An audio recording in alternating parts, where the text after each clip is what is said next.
अस्सलाम वालेकुम वरहमतुल्लाहि वबरकातुहू। प्यारे दोस्तों, आज आप सभी के लिए एक हिंदू लड़की का वाक़या, बड़ा ही अजीब व गरीब वाक़या हम आपको बताएंगे। वो हिंदू लड़की जिस वक्त उसके शोहर को ये बात मालूम हुई कि उसकी बीवी एक मुसलमान है, यानी उसने मुसलमान का मजहब यानी इस्लाम को अपनाया है, तो उसके शोहर ने उसके साथ क्या किया, जब आप सुनेंगे तो आप हैरान रह जाएंगे। दोस्तों, आपको पहले ही बता दें कि ये वाक़या उत्तर प्रदेश के एक छोटे से गाँव का सच्चा वाक़या बताया जाता है। जी हाँ, वही उत्तर प्रदेश जहाँ के मुख्यमंत्री योगी आदित्यनाथ है। और ये वाक़या आपको इबरत के तौर पर बताया जा रहा है, जो सच्चा है, जिसको सुनकर आपका दिल भी खुश हो जाएगा। इसीलिए आप इस वीडियो को लाइक करें या ना करें, बस वीडियो को आखिर तक जरूर देखना। और अगर आपको कुरान मजीद से सच्ची मोहब्बत है तो आप कमेंट बॉक्स में अल्लाहु अकबर जरूर लिखे। तो चलिए दोस्तों, शुरू करते हैं। प्यारे दोस्तों, ये वाक़या उत्तर प्रदेश के एक छोटे से गाँव का बताया जाता है। यहाँ पर एक गैर मुस्लिम और मुस्लिम का घर पास पास में था। गैर मुस्लिम के घर में 4 या 5 साल की छोटी सी बच्ची थी। वो पास में ही अपनी एक सहेली के घर पर खेलने के लिए जाया करती थी। जिस तरह से आम घरों के बच्चे अपने आसपास खेलने के लिए जाया करते हैं, वैसे ही ये बच्ची भी अपने पास के घर में खेलने जाया करती थी। पर जिस बच्ची के साथ में ये खेलने जाती थी, कुरान मजीद पढ़ना सिखाया करती थी। इसीलिए वो लड़की कुछ देर तो अपनी सहेली के साथ में खेलती। उसके बाद में जब उसकी वालिदा अपनी बच्ची को कुरान मजीद सिखाने के लिए बुलाती, तो वो हिंदू लड़की भी उसके साथ में यानी उसके पास में बैठकर कुरान को देखा करती। धीरे धीरे उसका भी मन यानी उसका भी दिल पढ़ने को करने लगा। एक दिन उसने अपनी सहेली की माँ से कहा कि चाची, मैं भी पढ़ना चाहती हूँ। अब सहेली की माँ ने साथ में उसको भी पढ़ाना शुरू कर दिया। हिंदू लड़की ने धीरे धीरे कायदा पढ़ना सीख लिया। फिर बाकायदा कुरान मजीद भी अपनी सहेली के साथ पढ़ना शुरू कर दिया। उस बच्ची ने अपने माँ बाप को इसके बारे में कुछ भी नहीं बताया, यानी कि वो इस बात से अनजान थे। जब मुस्लिम लड़की ने कुरान मजीद पढ़ना मुकम्मल सीख लिया, तब तक ये गैर मुस्लिम लड़की भी पूरा कुरान मजीद पढ़ना सीख गई थी। प्यारे दोस्तों, उसके बाद में एक ऐसा वक्त आया कि वो बच्ची जवान हो गई। माँ बाप ने उस लड़की की शादी एक गैर मुस्लिम हिंदू के साथ तय कर दी। वो इतना ज्यादा कट्टर था कि वो मुसलमानों को देखना तो दूर की बात, मुसलमानों को बात करना भी पसंद नहीं करता था, क्योंकि उसको मुसलमानों के बारे में गलत जानकारी थी। अब उस लड़की की शादी होने लगी। एक दिन वो लड़की अपनी मुस्लिम सहेली की माँ के पास गई और उसको कहने लगी कि मैंने आपसे पूरा कुरान पाक पढ़ना सीख लिया, मैंने दिल ही दिल में कलमा भी पढ़ लिया, मगर मैं इसके बारे में अपने घर वालों को कुछ नहीं बता सकती। अगर मैंने उनको ये बता दिया तो घर में कलेश हो जाएगा और मुझे घर से निकाल दिया जाएगा। और अब मेरी शादी भी एक ऐसे इंसान के साथ होने वाली है जो मुसलमानों को देखना भी नहीं चाहता। ये सुनकर उसकी सहेली की माँ ने कहा कि बेटा, अगर तुझको कुरान पाक से सच्ची मोहब्बत है तो अल्लाह तबारक व तआला पर भरोसा रखो, अल्लाह ताला तुम्हारे ईमान को जाया होने से जरूर बचा लेगा। उसके बाद में सहेली की वालिदा ने उसके लिए शादी का एक तोहफा तैयार किया।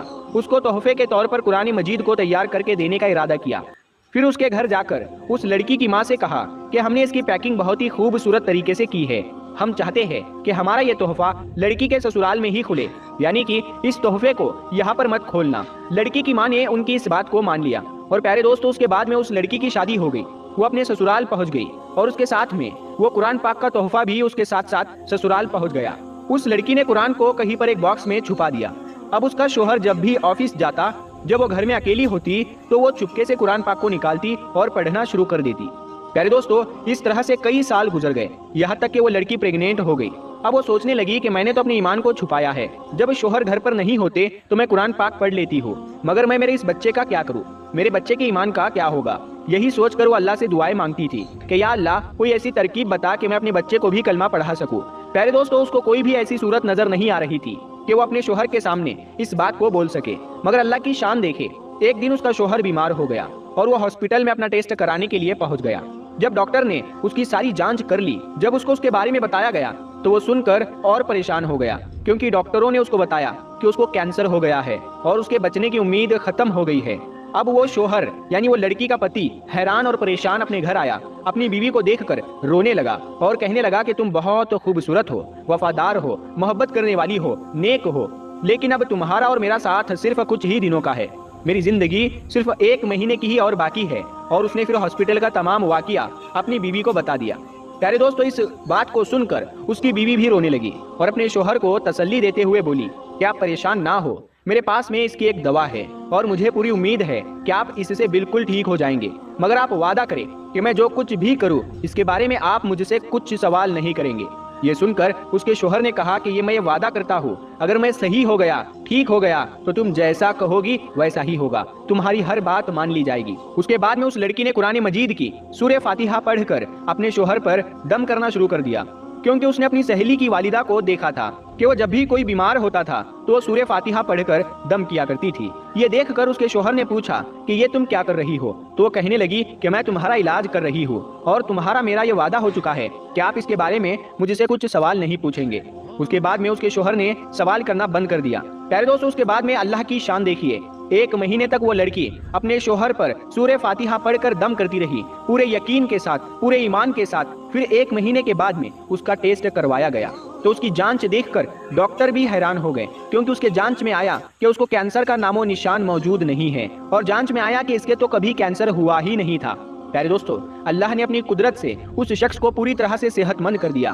بے شک اللہ جسے چاہے شفا عطا کرتا ہے، اور جب وہ بالکل صحت مند ہو گیا تو بہت خوش ہوا اور بیوی سے پوچھنے لگا کہ یہ سب کیسے پاسبل ہوا، اور بولو تم اب کیا چاہتی ہو، میں تمہاری ہر بات کو پورا کر دوں گا۔ بیوی نے اس کے بعد میں بے جھجک ساری باتیں اپنے شوہر سے شیئر کر دی کہ کس طرح سے وہ اپنی سہیلی کے گھر پر کھیلنے جاتی تھی جب وہ چھوٹی سی بچی تھی، اور کس طرح سے اس نے قرآن مجید کو پڑھنا سیکھ لیا، اور کس طرح سے اس کو قرآن تحفے میں ملا، اور کس طرح سے وہ گھر میں چھپ کر قرآن پاک پڑھا کرتی تھی۔ اس کے بعد میں اس نے اپنے شوہر سے کہا کہ اب تم بھی کلمہ پڑھ لو اور مسلمان ہو جاؤ۔ اب شوہر اس کی بات کو منع نہیں کر سکتا تھا، کیونکہ اس نے وعدہ کیا تھا۔ اب اس نے کلمہ پڑھ لیا۔ پیارے دوستو، اس کے بعد اس عورت کے یہاں بیٹا پیدا ہوا، اور وہ بھی مسلمان پیدا ہوا۔ مطلب کہ اب یہ پوری فیملی مسلمان تھی، مگر ابھی بھی ان کو ڈر اس بات کا تھا کہ اگر اس کے بارے میں اپنے گھر والوں یعنی پریوار اور سماج والوں کو، لوگوں کو، باہر کے لوگوں کو پتہ چلے گا تو وہ ہمیں جینے نہیں دیں گے، وہ ہمیں پریشان کریں گے، ہمیں سماج سے بے دخل کر دیں گے۔ تو شوہر نے بیوی سے کہا کہ اس کی تم فکر مت کرو، اس کا بندوبست انشاءاللہ میں کرتا ہوں۔ اس کے بعد میں اس نے اپنی جاب کے لیے سعودی عرب کی ایک بڑی کمپنی میں اپلائی کر دیا، اور اللہ کی قدرت سے ان کا جاب سعودی عرب کی ایک بڑی سی اچھی کمپنی میں لگ گیا۔ اب وہ اپنی بیوی بچوں کو لے کر سعودی عرب چلے گئے، اور باقی کی تمام زندگی سعودی عرب میں گزرنے لگی۔ وہاں پر وہ قرآن بھی پڑھتے ہیں، نماز بھی وہ 5 وقت کی پڑھتے ہیں۔ اور پیارے دوستو، یہ اللہ کی شان کہ اللہ جس کو چاہے اس کی زندگی سنوار دے اور جس کو چاہے اس کو بگاڑ دے۔ پیارے دوستو، اللہ تبارک و تعالیٰ سے دعا ہے کہ اللہ پاک ہم سب کو بھی قرآن مجید پڑھنے اور اس پر عمل کرنے کی توفیق عطا فرمائے۔ آمین ثم